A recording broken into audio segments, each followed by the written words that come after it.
phénomène est un mode alternatif pour passer de l'autre côté et rejoindre l'Angleterre, comme il vous a été expliqué, et depuis novembre, une augmentation des tentatives de traversées un peu improvisées avec des petites embarcations et des petits moyens. Euh, Au-delà de la problématique du respect de la frontière, qui est une problématique en soi,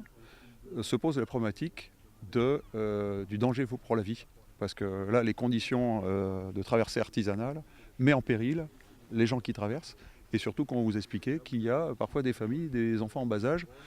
tout le monde n'a pas un gilet de sauvetage. Et en plus, on croise la plus grande autoroute maritime du monde, avec des tankers, avec des ferries,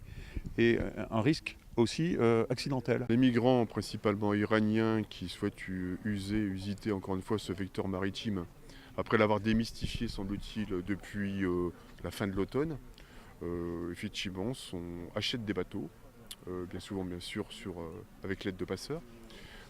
prennent la peine de bien préparer, encore une fois, leur traversée, en général en enterrant, parfois profondément, en y laissant quelques points, bien sûr,